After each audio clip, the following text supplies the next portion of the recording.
My wife told her mother the exact number on my paycheck, the exact reason we argued last Tuesday, and apparently the exact details of what happens in our bedroom. So I started telling my mom everything about her too. Every insecurity, every mistake, every embarrassing thing she'd ever confided in me. 3 weeks later, she was screaming that I'd ruined her relationship with her own mother. Funny how that works. I'm 33, married 4 years, together for 6. My wife, Renata, 31, has always been close with her mom. I thought that was sweet at first. Healthy, even. Guys online always complain about wives who don't talk to their mothers, so I figured I'd lucked out marrying someone with a good family bond. Turns out close was code for reports live from inside our marriage. It started small.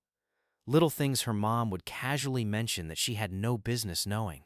Like the time I got passed over for a promotion at work and came home upset about it. Told Renata in confidence, the kind of thing you tell your wife because she's supposed to be your person. 2 days later at a family dinner, her mother pats my hand and says, "Don't worry, sweetie. Everyone gets overlooked sometimes.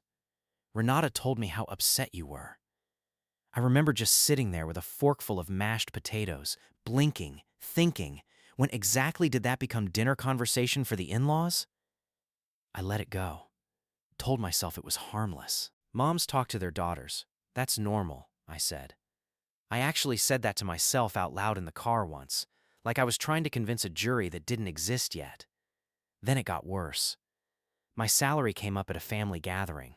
Not vaguely, not, "oh, he does fine," but the actual number, down to the raise I'd gotten in March. Her uncle asked me directly if it was true I made that much, and I just stood there holding a beer like an idiot while my mother-in-law beamed with pride like she'd personally negotiated my contract.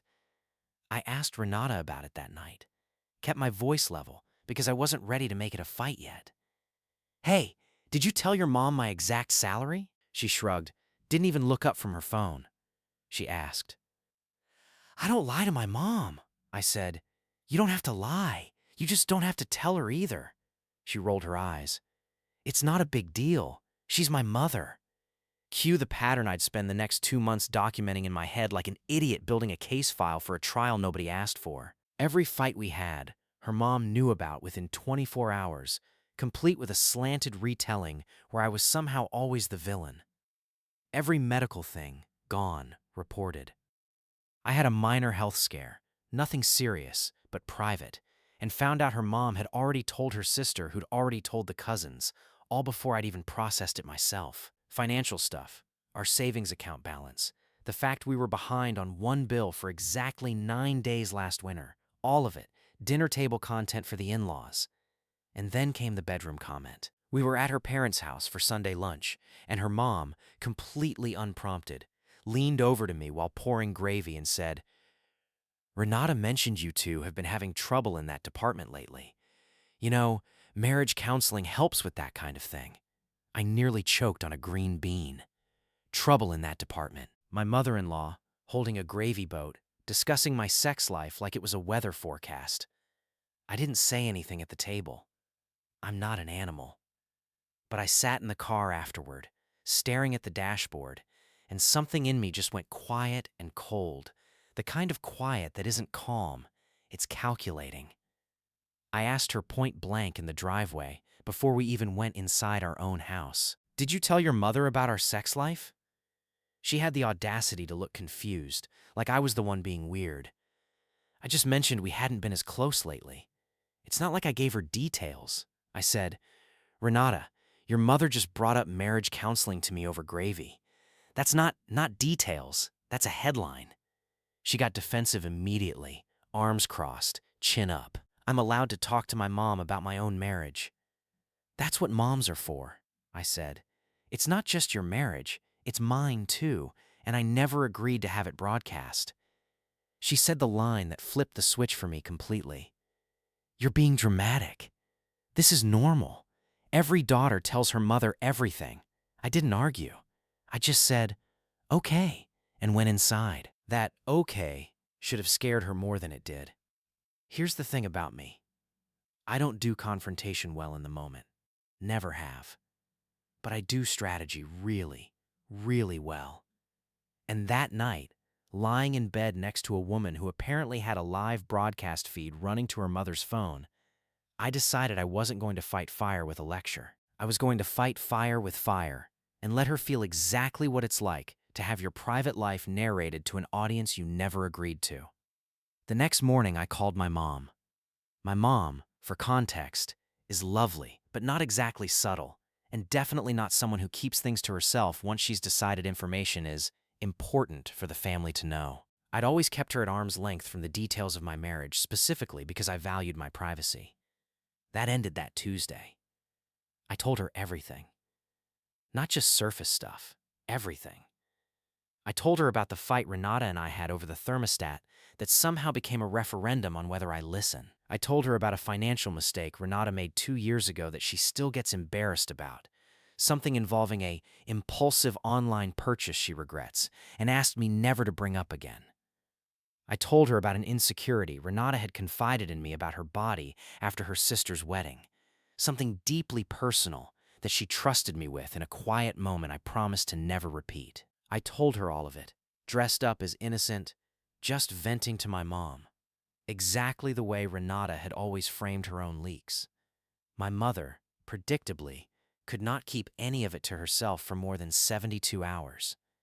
By the following weekend, my aunt was asking Renata at a cookout if she'd figured out the budgeting thing yet, referencing the online purchase disaster. Renata's face went through about 4 different colors. She laughed it off in front of everyone, the way you do when you're trying not to scream, and I just stood there sipping my drink like a man enjoying a beautiful sunset. She didn't say anything to me that night, which told me everything. She was doing math in her head, trying to figure out how my aunt knew something only she and I knew. It escalated fast after that, faster than I expected, honestly. My mom, riding the high of being in the loop for the first time in years, started calling Renata directly to check in on her, using details Renata had never told her. "How are you feeling about your body after everything with the wedding, sweetie? You know you're beautiful no matter what." Renata called me the second she hung up, voice shaking. "Why does your mother know about that? That was private. I told you that in confidence," I said, calm as still water. "I don't know, honey. Isn't that just moms being moms? I thought that was normal. Isn't that what you told me?" Silence on the other end. Beautiful, beautiful silence. She tried a different approach the next day. Softer, more reasonable sounding. "Okay, I get it. You're upset about the mom thing. Can we talk about it like adults instead of you doing this weird revenge thing?" I said, "I'm not doing anything weird. I'm just talking to my mom about my life. You've told me for years that's completely normal. I'm just catching up." She said, "It's different. You're doing it on purpose to hurt me." I said, "And you weren't doing it on purpose for years?" "Come on, Renata. You know exactly what you were doing every time you fed your mom a play-by-play of our worst moments so she could feel sorry for you and make me the bad guy. She didn't have a comeback for that. Just sat there with her mouth slightly open, the way people do when they're caught mid-sentence in their own hypocrisy." Update 1, about 10 days in. The house has gotten interesting. My mother-in-law called me directly. First time in the 4 years we've been married that she's called me without Renata initiating it. "I think we need to talk about what's happening in this family," she said, in that tone moms use when they think they're the reasonable adult in the room. I said, "Sure. What's up?" She said, "Renata tells me you've been sharing private things with your mother, things that were said in confidence." I let that hang in the air for exactly 3 seconds before I said, "That's interesting, because Renata has been sharing private things about our marriage with you for years, including things I told her in confidence. Did she mention that part?" Dead silence. The kind of silence where you can practically hear someone recalculating their entire moral position in real time. She recovered fast, though. I'll give her that. "That's completely different.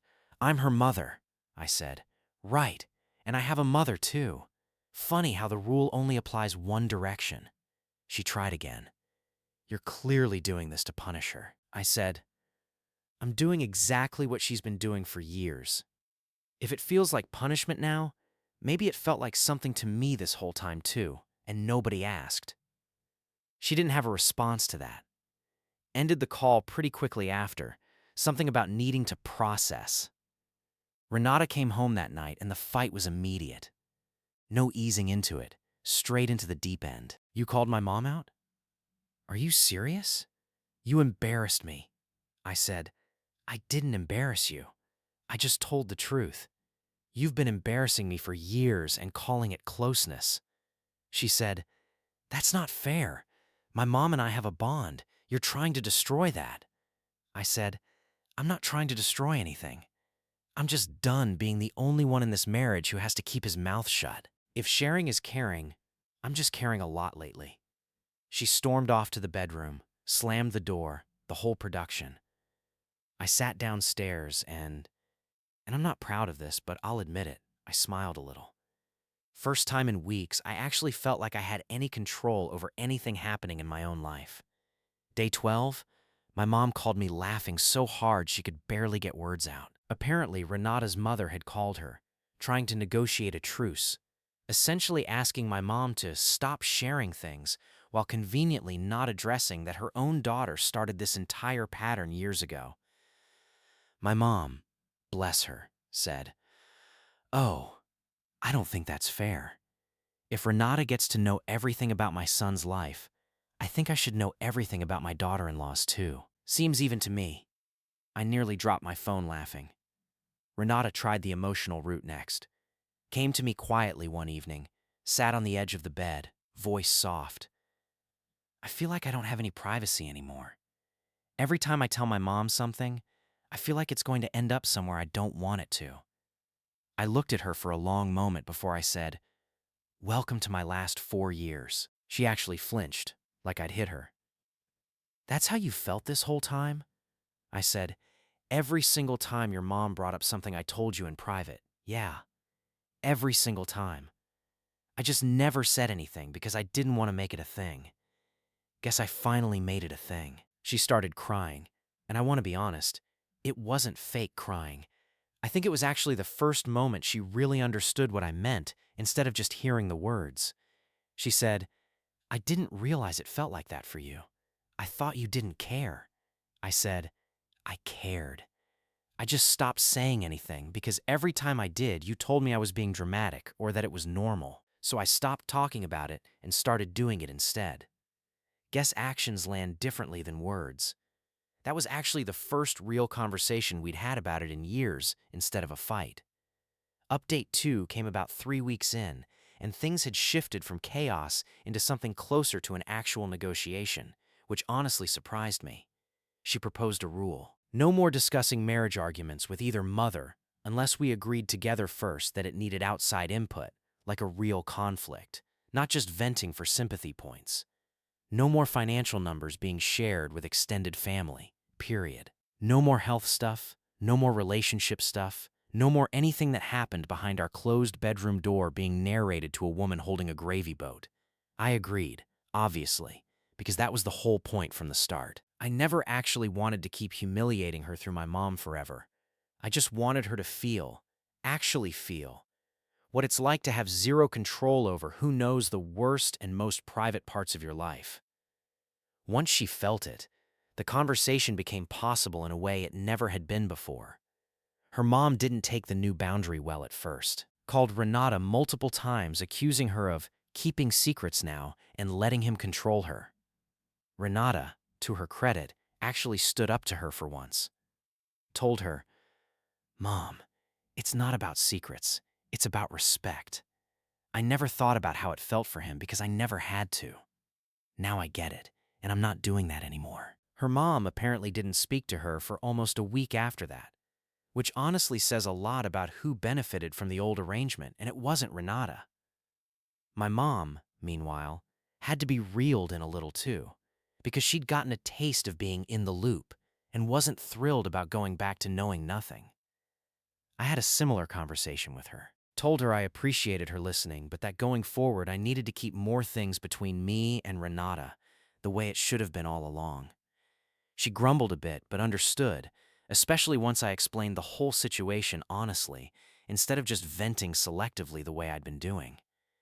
There was one more blow-up before things settled, and it might have been the biggest one. Renata's whole family decided to stage what I can only describe as an intervention disguised as a birthday party for her father. I should have known something was off when her mom texted me the address twice and added, "Please come, it matters," like I was a flight risk. I showed up because skipping it would have just handed them a narrative, and I'd learned by then that showing up calm was worth 10 arguments. Sure enough, about an hour in, her mother pulled me aside near the drink table, flanked by Renata's aunt like some kind of tag team. "We think this whole tit-for-tat thing has gone far enough," her mother said. "You're tearing this family apart over pride," I said. "I'm not tearing anything apart. I'm just no longer the only person in this marriage expected to keep quiet." The aunt chimed in, uninvited, the way aunts do. "It's not the same thing. You're doing it out of spite. She was just being close with her mother." I looked at her and said, "With respect, you knew my exact salary before I told my own parents. Does that sound like closeness to you? Or does that sound like something else?" She didn't have an answer, just sort of pursed her lips and found a reason to check on the cake. Renata's dad, who up until that point had stayed out of the whole mess entirely, actually pulled me aside later by the garage. "Quiet guy, doesn't say much, so when he talks, I listen." He said, "For what it's worth, I never liked how much got repeated in this family either. Kept my mouth shut about a lot over the years because it wasn't worth the fight. Maybe you're onto something." That was the first time anyone on her side had said something that didn't feel like a scripted defense, and it stuck with me the rest of the night. Renata found me afterward, visibly rattled from watching her own mother and aunt get handled without a single raised voice from me. In the car on the way home, she was quiet for a long time before she finally said, "I didn't realize how it looked from the outside until tonight. Watching them corner you like that. I've done that exact thing to you, haven't I? Cornered you with information you never agreed to give up. I didn't say anything triumphant. I just said, yeah. For a while now." She nodded slowly and looked out the window the rest of the drive, and something about that silence felt more honest than any apology she could have said out loud right then. Final update, about 2 months out from the gravy boat incident that started this whole thing.